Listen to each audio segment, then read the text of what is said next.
ومن التعلم والتعليم والتذكر والتذكير والنفع والانتفاع والإفادة والاستفادة والحث على التمسك بسنة رسول الله صلى الله عليه وسلم والدلالة على الهدى ابتغاء مرضاته وقربه وثوابه سبحانه وتعالى. اللهم علمنا ما ينفعنا وانفعنا ما علمتنا وزدنا علما وارزقنا فهما برحمتك ya arhamar rahimin. Baik, terakhir kita membahas mengenai perkara-perkara yang disunnahkan ketika kita berwudu.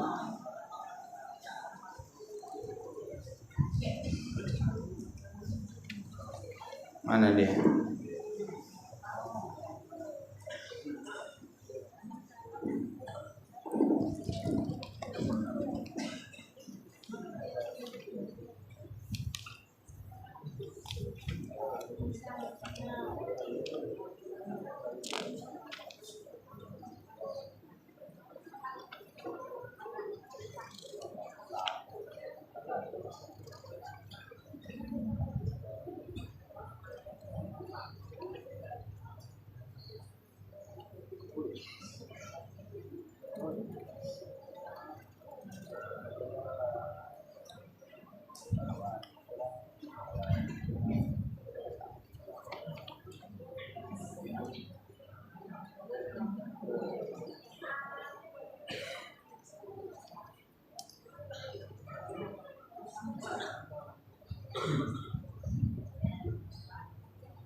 Oke, selanjutnya insyaallah pada hari yang berbahagia ini kita akan membahas tentang perkara-perkara yang membatalkan wudu.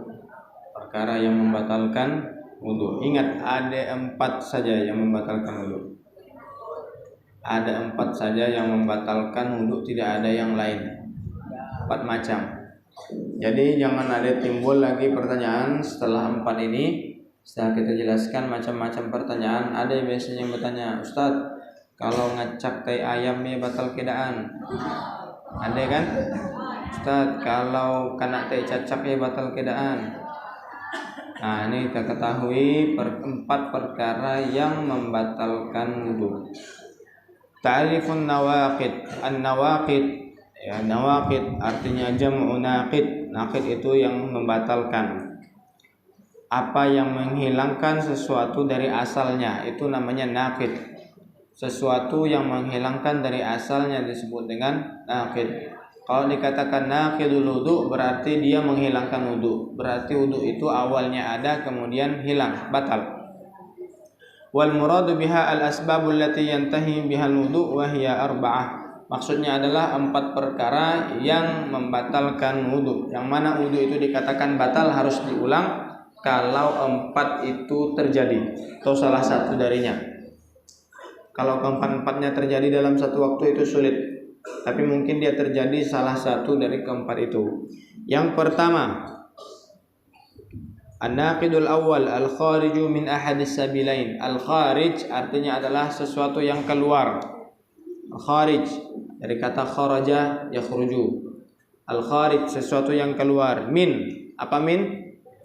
Dari ahadis sabilain, salah satu dari 2 jalan. Di sini disebutkan dengan ibarah 2 jalan. Maksudnya apa tuh 2 jalan? Jalan depan, jalan belakang. Tahu jalan depan? Lewat sapam ya, jalan depan. Jalan belakang mana? Lewat jalan TK. Bukan itu maksudnya ya.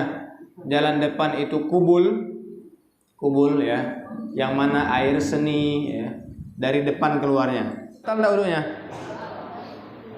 Batal enggak? Batal karena keluar dari situ ya. Dari disensor. Dari situ ya. Nah, atau misalkan yang keluar itu mau basah ataupun kering.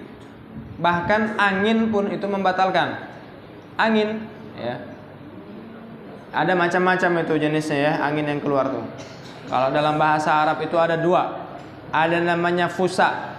Fusa itu angin yang keluar tanpa bunyi, ya. Hanya anginnya saja yang keluar. tus. Nah, itu. Namanya apa bahasa Arab? Fusa. Ada namanya durat. Apa itu durat? Durat itu yang punya bunyi. Ya, macam-macam bunyinya. Berbeda setiap orang dengan setiap kriteria daripada bunyi itu ya. Bunyi angin yang keluar itu. Ada yang bunyinya nyaring, ada yang bunyinya panjang ya. Ada yang bunyinya agak bass sedikit ya. Nah, macam-macam. Semuanya itu membatalkan wudu. Tapi biasanya yang daan bunyi itu yang biasanya yang lebih parah baunya, nauzubillah ya. Nah, tahu katanya. Itu semuanya membatalkan, baik yang bunyi, yang daan bunyi, yang keluar basah atau kering, baik yang keluar itu yang biasa ataupun yang tidak biasa keluar dari situ. Maka semuanya membatalkan wudu. Yang daan biasa tadi contohnya tali, tongkat, ya, bungkus rokok misalkan keluar, di BAB ya, di ajan-ajannya ternyata yang keluar otomaingan, otomaingan.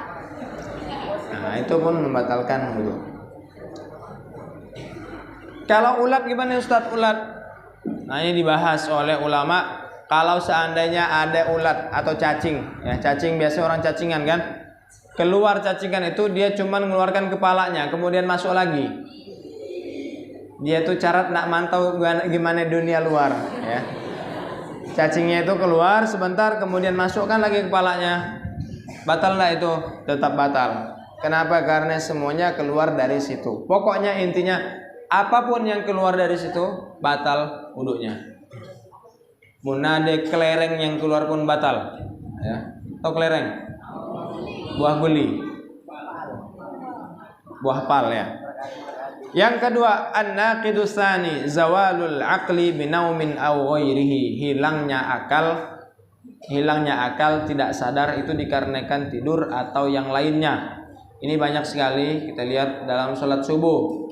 Makanya yang udah tidur-tidur itu suruh bangun, suruh wudu. Ada yang tidak wudu kan? Langsung bangun qomat langsung sholat. Nah, banyak tuh kayaknya. Nah, jangan ya. Yang tidur di sini membatalkan wudu. Ada ini hilang akal ya. Adapun disebabkan oleh misalkan tidur atau disebabkan mabuk atau disebabkan pingsan atau disebabkan bius, dia operasi ya. Operasi apa ya? Operasi misalkan apa yang biasanya? Amandel ya. Operasi hernia, operasi wasir ya. Operasi itu buat dia tidak sadar, hilang kesadarannya 2 jam. Maka ketika dioperasi maka wudunya batal. Ketika kena suntik bius tuh dia pingsan, maka wudunya batal. Kena hipnotis batal enggak? Batal. Karena dia tidak sadar. Kena hipnotis. Ayo lihat tangan saya, lihat tangan saya. Akhirnya dia terhipnotis. Ya. Apa katanya biasanya orang hipnotis? Ya. Tatap mata saya gitu kan, tidurlah. Lakukan apa yang saya suruh.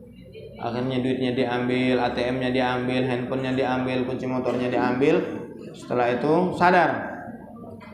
Ternyata semuanya itu kena hipnotis. Nah, habis barangnya. Balik jalan kaki, ya. Habis duitnya. Nah, batal. Ketika dia kena hipnotis, otaknya itu tidak sadar, maka batal. Bisa juga disebabkan oleh mabuk. Mabuk karena minuman keras, miras. Minuman keras, miras itu kata siapa? Ya Bang Haji, ya. Apapun apa? Namamu tak akan kusentuh, katanya, tak akan kuteguk walau setetes. Minuman keras kenapa? Karena dia merusak akal. Akalnya awalnya sadar jadi tidak sadar. Atau karena gila. Gila ini baik gila asli ataupun gila yang hilang datang. Ada kan orang yang dalam satu hari itu harus dia gila itu 2 jam. Penyakit. Ada yang disebut dengan gila babi, tuh. Penyakit ayan. Nah, GB ya, penyakit GB. Apa itu GB? Gila babi, ya. atau sebutnya ayan, penyakit ayan. Ketika dia kena ayan itu tidak sadar, maka disitulah akalnya tidak berfungsi dan dia diharuskan setelah itu untuk berwudu. Kecuali katanya ada tidur yang tidak membatalkan wudu, yaitu tidur dengan posisi duduk. Duduk seperti duduk antum ini, duduk sela, ya, bersila, yang menempelkan anusnya itu ke lantai, ya, tidak mengangkat anusnya dari lantai. Nah, seperti itu. Kayak mana, boleh dipraktekkan di atas meja ini? Basah? Ya.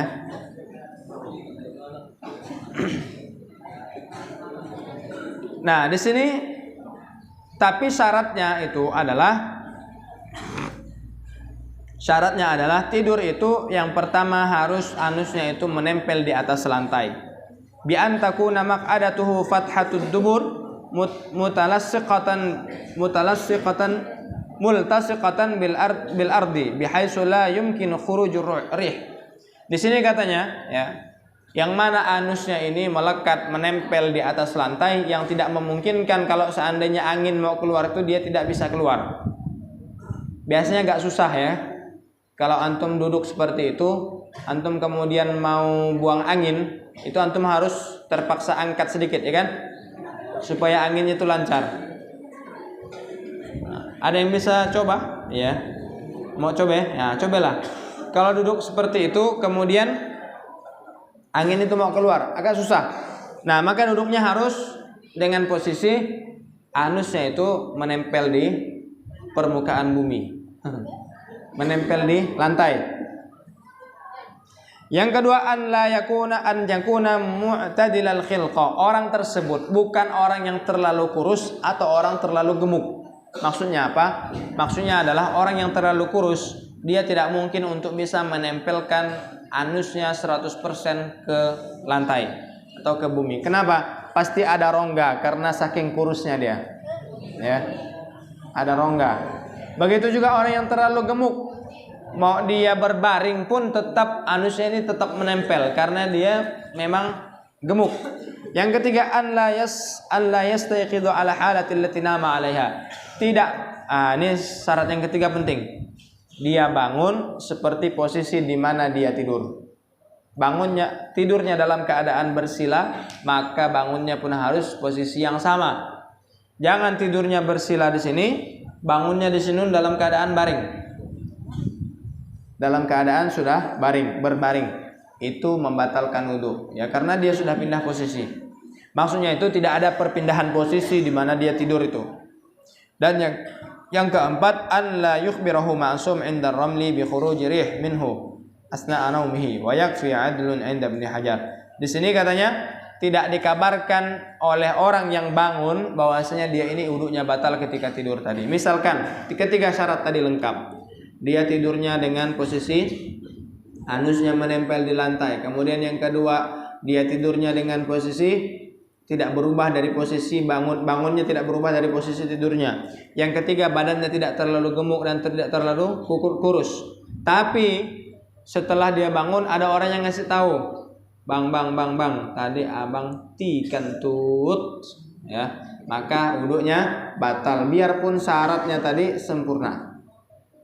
Apalagi kalau misalkan sempat ngompol, tapi insya Allah sudah ada, ya, tak besar. Nah, ngompol, ya, itu membatalkan wudu dari segi ngompolnya. An-naqidus salis, ini pembatalan yang ketiga, ya. Altiqa'u basyaratir rajuli wal mar'ati kabirataini ajnabiyataini min ghairi ha'il. Bertemu, bersentuh kulit dua orang, yaitu laki-laki dan perempuan. Perhatikan, yang bersentuh adalah kulit.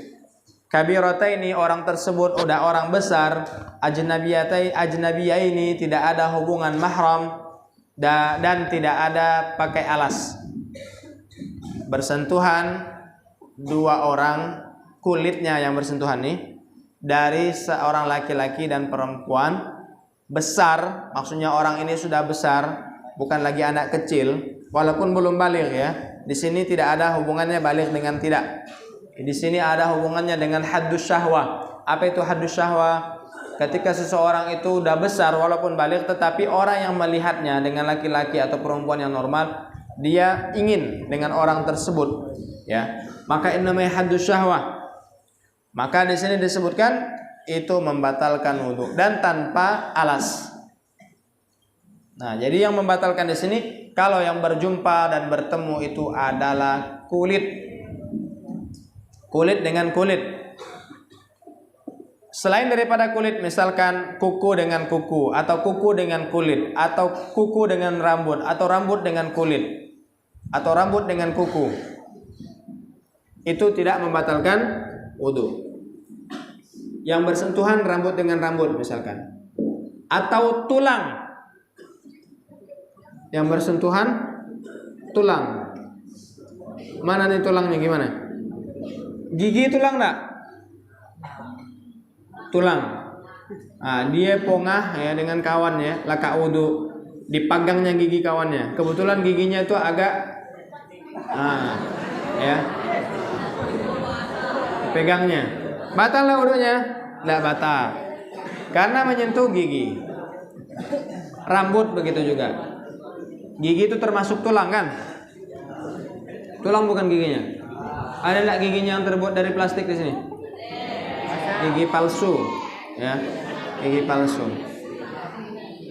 Nah, itu membatalkan ya. Kalau yang bersentuhan selain daripada kulit tidak membatalkan wudu, dan juga kalau pakai alas. Nah, di sini harus ada hubungan mahram. Apa itu mahram? Mahram itu orang yang dilarang untuk menikah dengan mereka. Ada 7 dari nasab dan 7 dari persusuan dan 4 dari pernikahan. Dari nasab itu adalah kata Allah Subhanahu wa taala, hurrimat alaikum ummahatukum, ibu kalian, ibu itu mahram. Wa akhawatukum, saudara kalian, wa ammatukum, bibi dari ayah, wa khalatukum, bibi dari ibu. Kemudian hurrimat alaikum ummahatukum wa banatukum. Maaf, kita ulang sekali lagi. Diharamkan kepadamu ibu, kemudian anak perempuan. Ini bagi laki-laki ya, mahramnya ya. Pertama ibu, anak perempuan, bibi dari saudara ayah, bibi dari saudara ibu, kemudian saudari perempuan, anak dari saudari perempuan, anak dari saudara laki-laki.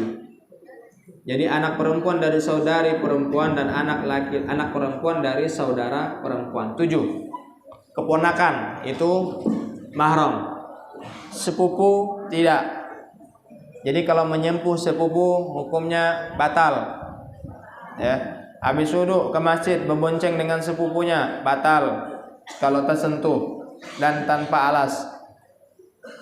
Nah, itu ya. Ada 7 dari nasab. Begitu juga ketika ada seseorang yang menyusu dengan orang lain, masih kecil tapi ya, bukan udah besar. Masih kecil dia menyusu, diambil oleh tetangganya. Nak, bukan, dia belum paham. Ibunya enggak keluar air susunya pada waktu itu, macet. Ya. Akhirnya kata tetangganya, bagus anakmu nyusu dengan aku aja. Akhirnya disusui oleh tetangga bayi ini.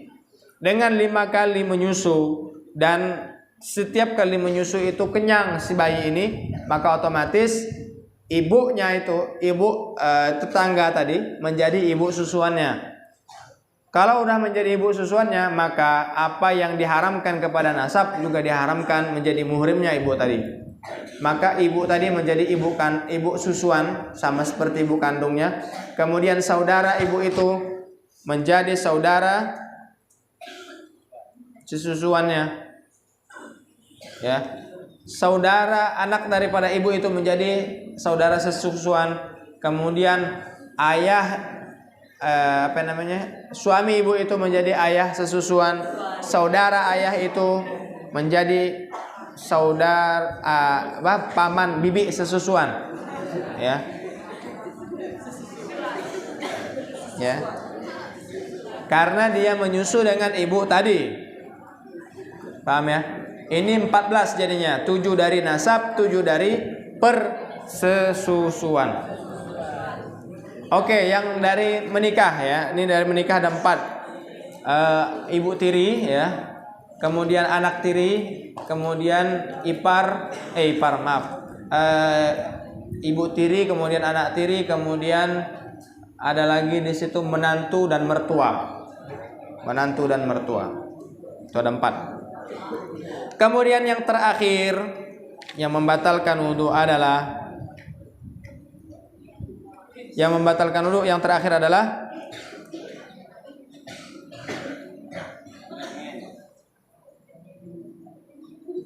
mana yang keempat ini?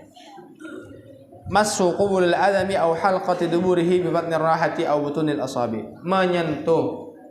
Menyentuh alat kelamin laki-laki dan perempuan atau perempuan, ya, dengan telapak tangan dan juga dengan telapak jari. Ini telapak jari ini ya. Butunil asabi. Telapak tangan dan jari.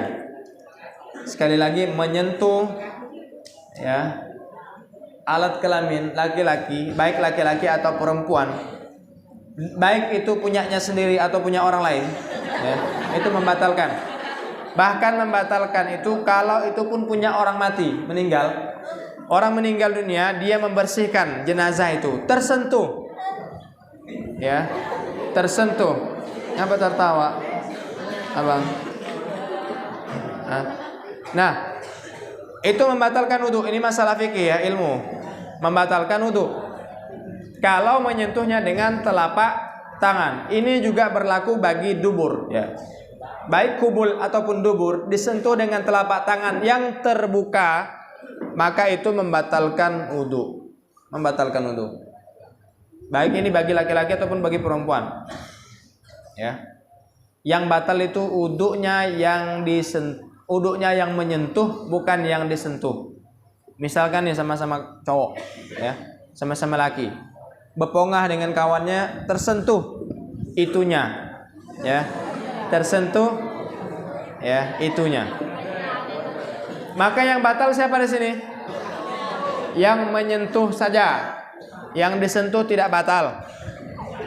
Yang disentuh tidak batal. Makanya jangan pongah itu ya, kan boleh, haram, ya, haram.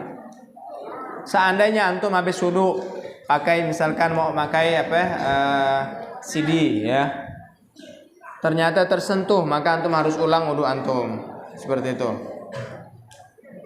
Di sini yang membatalkan adalah ketika antum menggabungkan ini jari-jari antum seperti ini, ya, yang tidak terlihat itu bukan telapak tangan. Maka yang menyentuh dengan yang terlihat ini, ya, maaf, yang tidak terlihat itu adalah telapak tangan.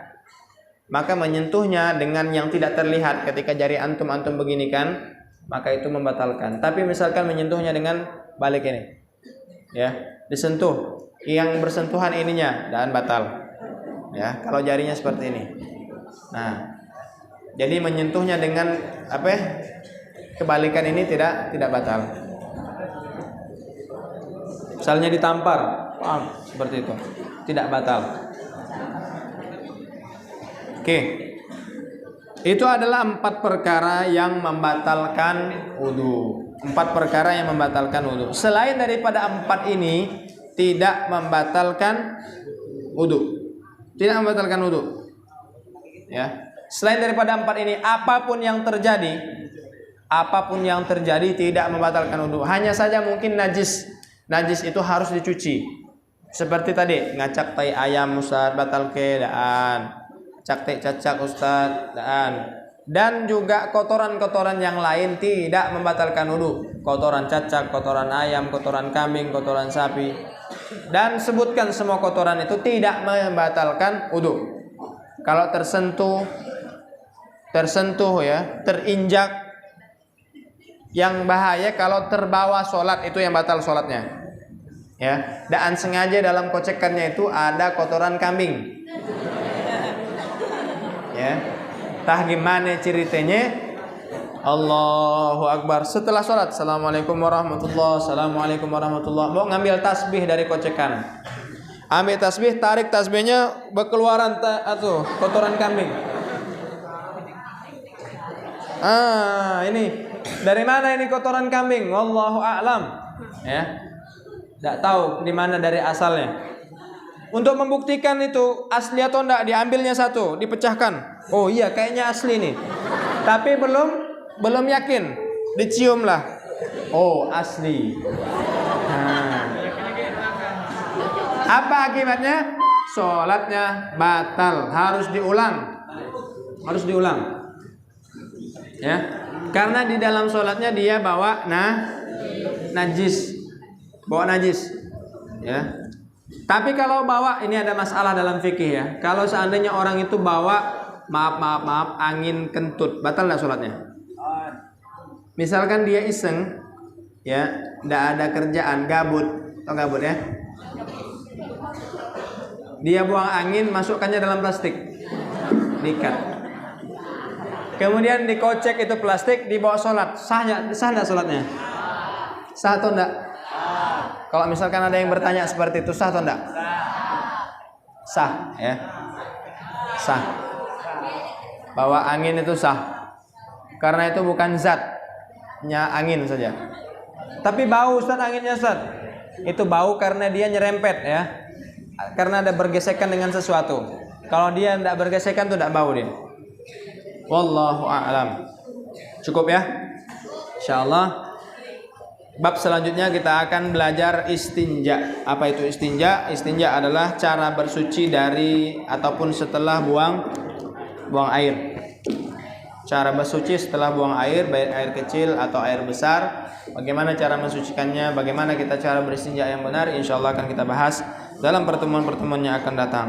Mudah-mudahan kita diberikan taufik untuk dapat mengamalkan dan menyampaikan apa yang telah sama-sama kita dapatkan. Amin ya rabbal alamin. Demikian, kurang lebihnya mohon dimaafkan. Subhanakallahumma wabihamdika, asyhadu an la ilaha illa anta, astaghfiruka wa atubu ilaik. Assalamualaikum warahmatullahi wabarakatuh.